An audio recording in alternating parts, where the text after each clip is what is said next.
ஆண்டவராகிய இயேசு கிறிஸ்துவின் இனிய நாமம் மகிமைப்படுவதாக. இந்த இயேசு எப்படிப்பட்டவரோ ஊழியத்திற்கு உங்களை அன்புடன் வரவேற்கிறேன். இந்த நாளிலும் நாம் ஒரு வேத வசனத்தை தியானிக்க போகிறோம். தொடர்ந்து நாம் யோவான் 17ஆம் அதிகாரத்தில் தினமும் ஒரு வசனம் என்று தியானித்து வருகிறோம். இன்றைக்கும் நாம் யோவான் 17ஆம் அதிகாரம் 26ஆம் வசனத்திற்கு நேராக கடந்து வந்திருக்கிறோம். இன்றையோடு கூட இந்த அதிகாரம் முழுவதும் முடிவடைகிறது. நாம் இந்த நாளிலும் தெரிந்து கொள்ளக்கூடிய ஒரு வசனத்தை தியானிப்போமானால், யோவான் 17ஆம் அதிகாரம் 26ஆம் வசனம். நீர் என்னிடத்தில் வைத்த அன்பு அவர்களிடத்தில் இருக்கும் படிக்கும், நானும் அவர்களில் இருக்கும் படிக்கும் உம்முடைய நாமத்தை அவர்களுக்கு தெரியப்படுத்தினேன், இன்னமும் தெரியப்படுத்துவேன். எனக்கு அன்பானவர்களே, இந்த இடத்துல நம்முடைய தேவனாகிய கர்த்தருடைய குமாரன் இயேசுவானவர் சொல்லுகிற ஒரு காரியத்தை நாம் கவனிப்போமானால், இன்னமும் தெரியப்படுத்துவேன். இந்த இடத்துல நம்முடைய தேவனாகிய கர்த்தர் அவர் மேல் வைத்திருந்த அந்த அன்பை அவர் வெளிப்படுத்துகிறார். அந்த அன்பு நம்மோடு கூட இருக்க வேண்டும் என்று இருக்கிறது என்று உறுதிப்படுத்துகிறார். பின்பு அவருடைய நாமத்தை நமக்கு தெரியப்படுத்தினார், இன்னமும் தெரியப்படுத்துவேன் என்று இந்த இடத்துல வாக்கு பண்ணியிருக்கிறார். அவருடைய நாமம் என்ன? அவருடைய நாமம் அதிசயமானவர், ஆலோசனை கர்த்தர், யெகோவா ஈரே, யெகோவா ஷம்மா, யெகோவா ராஃபா, இப்படி அடுக்கிக் கொண்டே போகலாம். ஆனால் இன்றைக்கு அவருடைய நாமம் இயேசு என்னும் நாமம். அந்த இயேசு என்னும் நாமத்தை நமக்கு கொடுத்திருக்கிறார். அவர் பரலோகத்திலிருந்து பூலோகத்துக்கு இறங்கி வந்த மேலானதை செய்கிறவர். அந்த மேலானதை செய்கிறவர் எல்லா மேன்மையையும் உடையவராய் காணப்படுகிறார். எல்லா மேன்மையையும் உடையவராய் காணப்பட்டாலும் அவர் தன்னை தாழ்த்தி கொண்டு இந்த பூலோகத்தில் நமக்காக அவர் வந்தார். இந்த இடத்துல நாம இன்றைக்கு கற்றுக்கொள்ள வேண்டிய ஒரு முக்கியமான காரியம், இன்னும் தெரியப்படுத்துவேன் என்று சொல்லுகிறார்.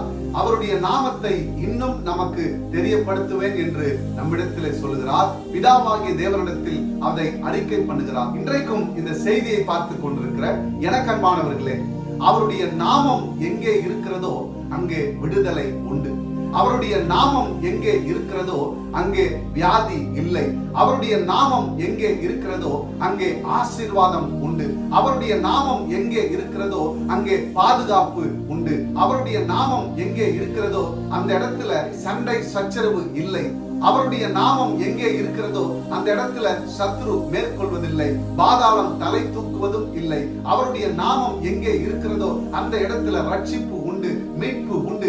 இப்படி அடுக்கிக் கொண்டே போகலாம். அந்த நாமம் மேலானதை செய்கிற நாமம், பாதாளத்தின் திறவுகோலை உடைய நாமம். அந்த நாமம் மேற்குக்கும் கிழக்குக்கும் நம்முடைய அக்கிரமங்களை பாவங்களை மன்னித்த நாமம். அந்த நாமம் எதற்கும் அஞ்சிடாத நாமம். அந்த நாமம் நாம் எதற்கும் அஞ்சிடாமல் பாதுகாக்கும் நாமம். இப்படி நம்முடைய தேவனாகிய கர்த்தருடைய நாமத்தை நாம் தரித்து கொண்டவர்களாய் இருக்க, நாம் முதலாவது தேவ சமூகத்தில் அமர்ந்து அவருடைய கற்பனைகளையும் கட்டளைகளையும் கை கொண்டு நடக்கிற ஒரு பிள்ளைகளாய் காணப்பட வேண்டும். ஒரு உலக பிரகாரமான பிள்ளைகள் தன் தகப்பனுடைய இருதயத்திற்கு ஏற்றபடி நடந்தால் மட்டும்தான் தகப்பன் தன் பிள்ளைக்கு தான் நினைக்கிறது போல, அதாவது அந்த பிள்ளை நினைக்கிறது போலதான காரியங்களை அவர் செய்து முடிப்பார். நாம் அவருக்கு விரோதமான, அவர் விரும்பாத காரியங்களை செய்தும் இன்னமும் நம்மேல் அவர் அன்பு கொண்டு உலக தோற்றத்திற்கு முன்பதாக அறிந்து கொண்டவராய் நமக்காக இறங்கி வந்து அடிக்கப்பட்டார், ரத்தம் சிந்தினார், கைகளிலும் கால்களிலும் ஆணிகளை ஏந்தி கொண்டார்,